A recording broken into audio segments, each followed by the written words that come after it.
Salah satu pebalap Indonesia yang pernah merasakan megahnya persaingan Grand Prix motor kelas dunia adalah Doni Tata Pradita. Pebalap kelahiran Yogyakarta 25 tahun yang lalu tersebut pernah bersaing selama 2 musim penuh di kelas menengah yaitu 250 cm3 pada 2008 dan oto-oto pada 2013.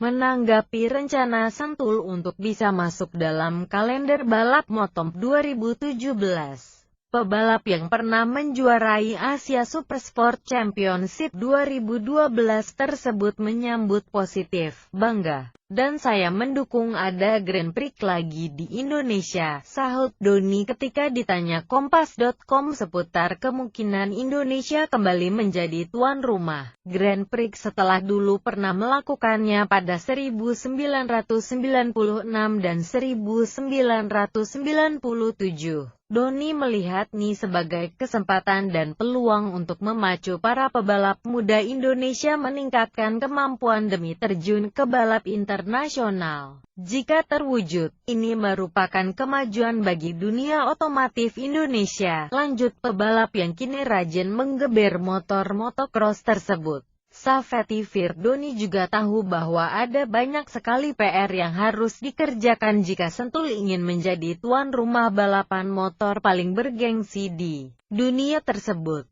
Ada banyak yang harus dibenahi, dan yang paling utama harus dibenahi adalah berkaitan dengan safety, ucapnya. Doni menyebut gravel di Sentul sebagai salah satu yang harus dibenahi. Area yang ada di samping lintasan tersebut punya peranan penting dalam balapan. Ketika seorang pebalap melebar atau keluar lintasan, gravel berguna untuk menahan laju motor. Biasanya, gravel terdiri dari batu-batu kecil. Di Sentul, ukuran batu-batunya besar dan posisinya sudah padat, jadi kalau ada motor yang keluar dan masuk gravel, lajunya akan tetap kencang. Itu berbahaya, kata Doni. Aspal lintasan juga tak lepas dari pengamatan Doni. Kondisi aspal Sentul jelas tidak memadai untuk menggelar balapan sekelas Motom, sambungan aspalnya kasar dan bumpy, kata Doni. Pebalap kelahiran 21 Januari 1990 ini juga bercerita bagaimana masih belum profesionalnya manajemen sirkuit Sentul.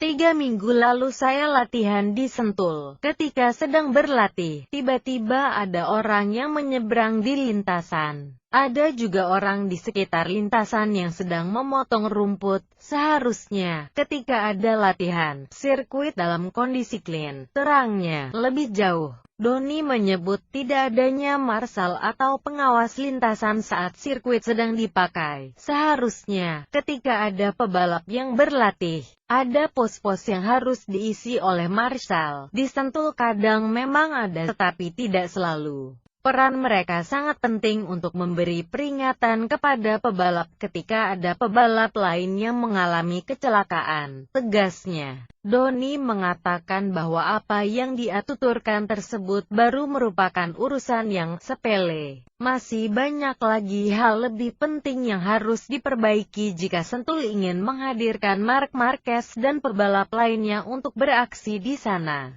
Terlalu kecil. Doni juga menyebut Sentul terlalu kecil. Dengan motor 600 cm3, dia bisa memutari Sentul dalam 1 menit 31 detik.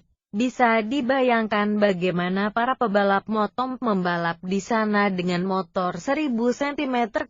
Waktu putaran akan sangat cepat. Layut sirkuit Sentul bagus, tapi terlalu mudah, tidak membutuhkan teknik lebih untuk melewatinya. Banyaknya jalur lurus juga membuat waktu putaran semakin cepat, jelasnya. Menurut Doni, jika benar-benar ingin menjadi tuan rumah Motom, Sentul harus melakukan renovasi besar-besaran. Opsi membuat sirkuit baru bertaraf internasional dengan kapasitas lebih besar juga dimunculkan Doni. Malaysia punya sirkuit di Johor yang merupakan sirkuit model lama, seperti Sentul. Mereka lalu membuat sirkuit baru di Sepang dengan taraf internasional, kata Doni.